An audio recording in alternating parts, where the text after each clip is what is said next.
Ini kita melakukan brand audit ya.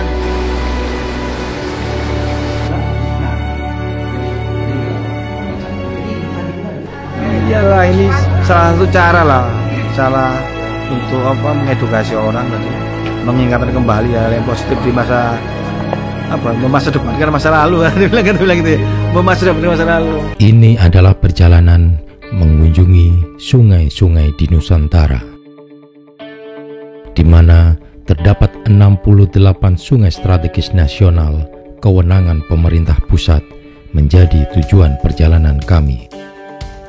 Dimulai dari Jawa, Sumatera hingga Papua. Perjalanan ini adalah kolaborasi peneliti, jurnalis, dan komunitas untuk memeriksa kesehatan sungai Nusantara, mendokumentasikan aktivitas, konflik hak atas air, inisiatif masyarakat menjaga sungai, dan nasib sungai di Indonesia, menyampaikan data ke masyarakat karena kurangnya akses informasi terhadap sungai. Perjalanan ini mengajak masyarakat menjaga sungai dan menegaskan peran negara dalam memelihara dan memulihkan sungai Nusantara.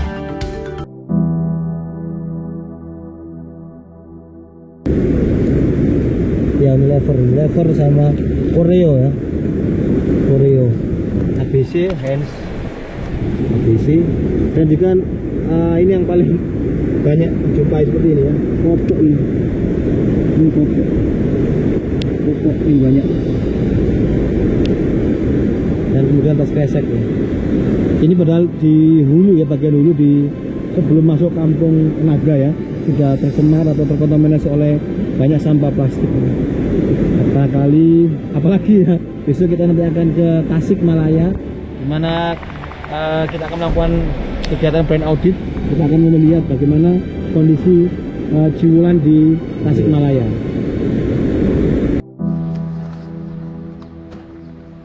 Hari berikutnya, ketika kami masih berada di Tasikmalaya, kami mengunjungi komunitas Sungai Ciwulan yang tergabung dalam Republik Air Tasikmalaya. Republik Air merupakan wadah berbagai komunitas peduli sungai yang berada di Kabupaten Tasikmalaya. Seperti biasa, alat penelitian yang kami bawa kita kenalkan ke komunitas sungai. Dan mungkin ini tampak seperti cara promosi sales obat di pinggir jalan. Kita akan ke Ciwulan ya. Kita akan mengukur kualitas fisika kimia dari kali Ciwulan. Sungai apa kali? Sungai ya? Sungai Ciwulan.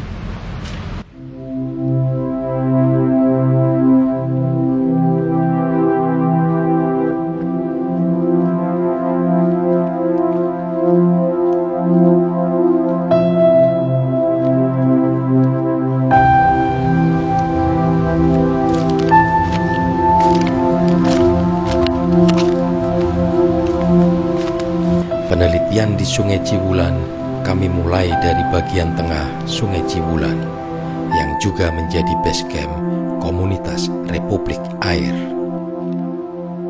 Setidaknya ada 3 kabupaten dan kota yang dilewati aliran Ciwulan.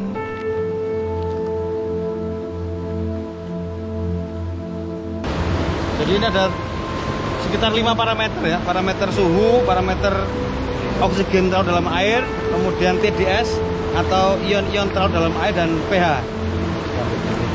Ya, conductivity juga.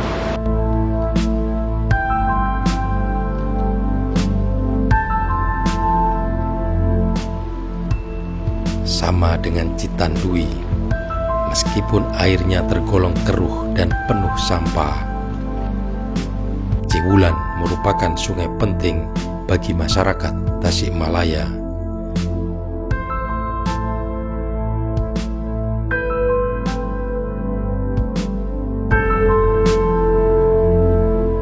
Selain sebagai penopang pertanian, olahraga air, dan rafting, Ciwulan juga menjadi tempat komunitas sungai Tasikmalaya berkumpul, dan juga tempat berkumpulnya sampah dari masyarakat. Iya, nanti kita pakai asam-asam, nanti dia akan hancur, nanti plastiknya nggak hancur. Kalau kayak gini kan otomatis mesti ada remah-remah. Kita gesek-gesek kena matahari nanti, kena air matahari. Cuman mungkin ini ya udah 10 tahun yang lalu kan, kejadian 10 tahun yang lalu. Kalau Sungai Cibulan ini dipakai untuk apa, Kang? Ini sebagian dipakai oleh masyarakat itu mandi, ya, kemudian mencuci, kemudian ada juga yang menggunakan untuk perikanan, ya, ada kolam. Bahkan beberapa tahun yang lalu pencemaran, ya, di Sungai Cibulan ini sampai ikan sapu aja meninggal, kurang lebih bukan meninggal, mati, ya, mati tahun 2014. Yang diduga, ya, yang diduga katanya menurut masyarakat sini itu akibat adanya elod. Elod itu adalah limbah, ya, istilah masyarakat sini, limbah dari sebuah pabrik, ya, di wilayah Tasikmalaya. Katanya pabrik gula, ya. Kalau ikan masih banyak nggak di sini? Ikan masih ada, ya, tetapi tidak sebanyak dulu. Menurut cerita orang tua, ya, dulu itu ikan sangat banyak di sini, ya. Ada jenis yang ketemu lagi nggak? Kalau yang saya tahu itu jenis ikan nilem, ya, yang lokalan Citanduy itu kayak bebeong juga, ini masih ada, ya. Bebeong masih ada, kemudian yang kayak lele itu, yang kayak lele, kemudian apa, benter atau apa namanya? Benter, ya. Water. Ya, istilah orang Sunda itu benter masih ada di sini, ya. Dan itu ikannya dikonsumsi oleh masyarakat sini, ya? Iya, ini seperti yang kita lihat, ini masyarakat masih ada yang memancing, ya. Masih ada yang memancing. Hampir di setiap bantaran lah masyarakat ada yang hobi mancing, itu bisa dilihat. Nyari sandal yang hilang nggak, Kang? Iya, cari pasangannya hilang kok. Iya. Ini sumber-sumber, ada yang mengandung sumber kehidupan buat nyari plastik-plastik buat dijual lagi kayaknya, daur ulang. Tapi ada kan biasanya yang nyari? Kadang ada, banyak, bukan banyak, lingkungan sini lah. Nah, lingkungan sini. Ya, yang awal sungai yang di Karawang. Yuda, Bukan, si GG. salam ke Yuda ya, Kang. Yuda detik. Yuda. Detik. Siap. Tuh, kapan main Karawang? Oh ya. Dari brand audit yang kita lakukan, sampah-sampah ini sebagian bisa bernilai ekonomi. Namun, sebagian besar lainnya tetap menjadi beban Sungai Cibulan. Nyoput.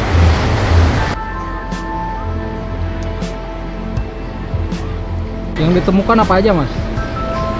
Tadi kita menemukan ini paling banyak memang yang didominasi oleh styrofoam, ya. Styrofoam dan beberapa plastik tanpa merek. Tapi kita juga menemukan 10 merek yang paling mendominasi ditemukan oleh tim hari ini. Tim ekspedisi Cibulan. Jadi yang paling banyak tadi kita menemukan dari produk saset atau produk dari packaging dari Indofood, kemudian Unilever, kemudian Wings Food, Nestle, Putra Jaya, Ulta Jaya. Seharusnya mereka bertanggung jawab atas sampah mereka, karena dengan kesini ada juga Mami Poko dan Gon. Ini yang paling juga mendominasi dari 10 besar, ya. Dari merek-merek yang kami temukan di Cibulan ini harusnya ada tanggung jawab perusahaan atau namanya IPR atau Extended Production Responsibility. Dalam Undang-Undang Pengelolaan Sampah Nomor 18 Tahun 2008, setiap produsen, ini kan produsen yang menghasilkan sampah, mereka harus bertanggung jawab atas sampah yang mereka hasilkan. Maka di Jawa Barat ini karena mana banyak sungai, banyak sampah, banyak saset faktanya, maka perusahaan-perusahaan harus bertanggung jawab. Minimal mereka harus menyediakan tempat sampah di setiap desa yang dilalui oleh Cibulan, agar kemudian masyarakat tidak membuang sampahnya langsung ke Cibulan. Kalau untuk bahaya styrofoam sama plastik, bahaya mana, Mas? kedua jenis ini kan adalah masuk kategori sampah kategori plastik sekali pakai. Tas kresek, sedotan, saset, botol air minum sekali pakai, dan styrofoam. Styrofoam ini berbahaya, di banyak negara ini sudah dilarang penggunaannya karena dia mengandung stiren. Stiren itu ada bahan kimia styrofoam yang karsinogenik. Di beberapa negara itu dilarang penggunaannya untuk packaging makanan. Apalagi saat mereka bercampur dengan panas, maka kemudian senyawa-senyawa stiren akan terlepas dan bercampur dengan makanan kita dan mendorong terjadinya kanker dalam tubuh manusia. Maka kemudian harus segera dilarang penggunaan styrofoam atau stiren untuk packaging makanan. Baru kemudian yang seperti ini, saset. Saset ini kan sudah didaur ulang. Jadi ini kan dibutuhkan waktu lama kan ini untuk kemudian dari produksi sampai ke konsumen. Ada gesek-gesekan itu dimungkinkan terjadinya remah-remah plastik yang terkontaminasi dalam makanan kita. Nah kemudian ini harus dikurangi, maka Pemkab Tasikmalaya, Pemkot Tasikmalaya harus segera membuat kebijakan regulasi untuk mengurangi penggunaan plastik sekali pakai, saset, tas kresek, sedotan, botol air minum sekali pakai, dan styrofoam. Kita tidak ingin kemudian kita menikmati makanan enak sekarang tapi anak cucu kita merasakan mikroplastik. Kita yang makan nangkanya, yang dapat getah anak cucu kita. Itu tidak adil. Dari penelusuran Republik Air dengan tim ekspedisi Sungai Nusantara di Sungai Ciwulan, ditemukan lebih dari 50 titik sampah di bantaran sungai. Timbulan sampah ini didominasi oleh sampah kemasan makanan atau saset. Sampah jenis ini tentu berasal dari aktivitas rumah tangga. Sampah plastik yang ditemukan sebanyak 70% sampah yang tidak bermerek seperti styrofoam, tas kresek, sedotan, dan 30% sampah bermerek yang digunakan oleh masyarakat. Sampah plastik yang tidak terkelola akan terfragmentasi atau terpecah menjadi mikroplastik. Temuan tim ekspedisi Sungai Nusantara di Sungai Ciwulan, ditemukan 180 partikel mikroplastik dalam 100 liter air. Ditemukannya partikel mikroplastik di Sungai Ciwulan menunjukkan bahwa pengelolaan sampah dan sungai di Kabupaten Tasikmalaya masih sangat buruk. Pemerintah yang seharusnya bertanggung jawab belum mampu memberikan fasilitas dan pelayanan penanganan sampah secara merata bagi semua masyarakat Tasikmalaya. Kita bersama-sama untuk bersalawat, innallaha wa malaikatahu yusholluna 'alan nabi ya ayyuhalladzina amanu shollu 'alaihi wasallimu taslima. Kita shalawat istighfar bersama-sama. Allahumma shalli ala sayyidina Muhammad wa asfilil dhalimin bin dhalimin. Kondisi kali alam Cibeet tercemari oleh limbah hitam terduga dari PT Indodeli. Pabrik-pabrik di Citarum kan memproduksi, kita ini semua ini kan konsumen ini kan. Kita ini kan bergaya hidup, kemudian muncul industri gitu loh. Jadi itu mungkin karena anak saya perempuan, saya harus berjuang ya, berjuang untuk agar anak-anak saya nanti menerima air yang bersih gitu. Di Tasikmalaya, kami tidak hanya melakukan penelitian bersama komunitas di sungai. Kami juga berbagi pengetahuan melalui diskusi dan nonton bareng video ekspedisi 3 sungai yang sebelumnya kami lakukan. Tujuannya adalah untuk mengabarkan tentang bahaya plastik. Jadi saya tadi agak sedih juga begitu enggak ada gelas beling ya. Kita ini kan sering tahlilan, sering istighosah, itu kan yang paling menjadi problem adalah plastik itu. Ya. Halo Pak Abi, assalamualaikum. Waalaikumsalam.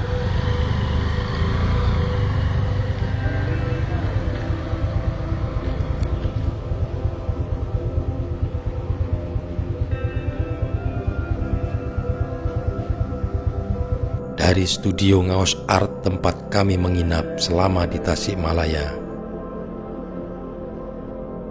Kami kemudian diajak Rizal yang pulang ke rumahnya di Ciawi yang masih berada di Kabupaten Tasikmalaya. Desanya sangat asri dan dingin karena berada di lereng Gunung Galunggung dan sekitar 1 jam perjalanan dari kota Tasikmalaya.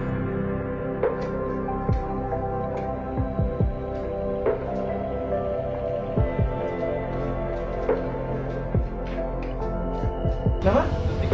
Oh iya.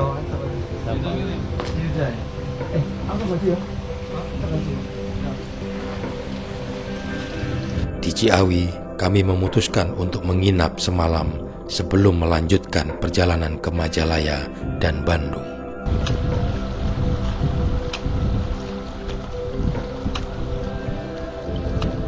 Dari Ciawi Tasikmalaya, kami kemudian melanjutkan perjalanan menuju Majalaya, Bandung, untuk bertemu dengan Denny Riswandani dari komunitas peduli sungai elemen lingkungan atau Elingan.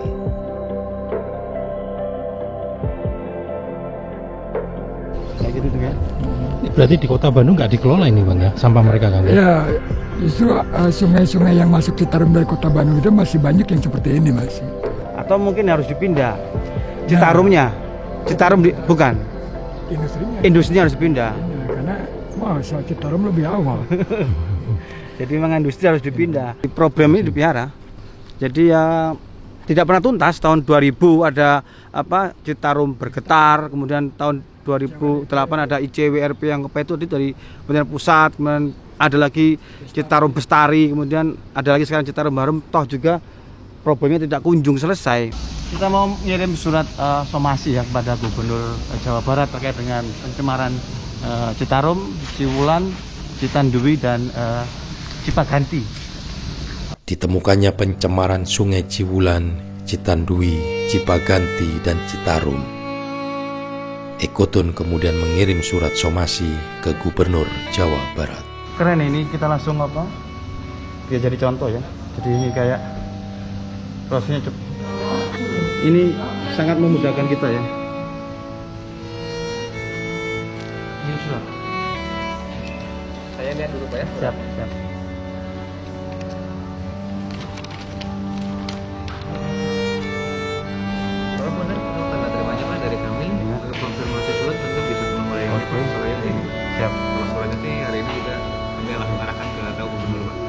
Ini prosesnya cepat, terus kemudian langsung gitu ya. Jadi mungkin juga harapan kami agar penanganan sungai-sungai di Jawa Barat juga cepat oleh Pak Gubernur, Citandui, Ciwulan, Cikapundung, Cipaganti, dan Citarum, agar kemudian ke depan mereka sungai-sungai ini bebas dari sampah plastik dan bisa jadi habitat ikan mas. Makasih ya Kang. Ya, sama-sama Bapak.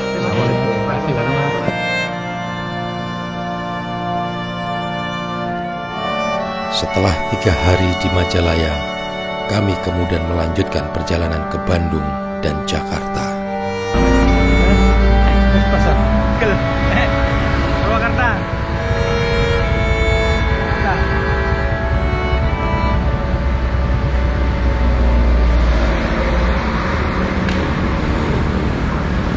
Jarum. Dari Bandung, kami ke Jakarta melalui Purwakarta dan berhenti di Kopidas, Karawang. Di sini kami bertemu Yudi, sesepuh Kopidas, yang kemudian menawarkan perigi untuk pijat. Ada orang tadi ya? Hah? Ada orang? Pergi gimana sih itu?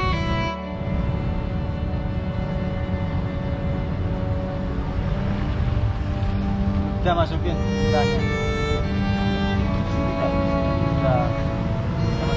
Surat somasi yang dikirim ke Gubernur Jawa Barat. 1 bulan kemudian, Gubernur Jawa Barat memberikan tanggapan terkait dengan surat somasi yang telah Ekotun kirim.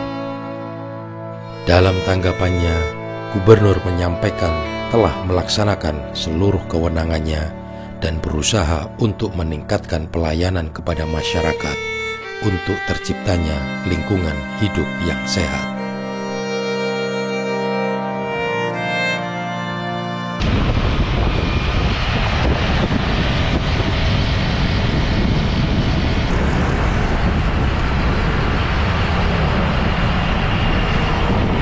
bukan sungai ya. Buat sampah.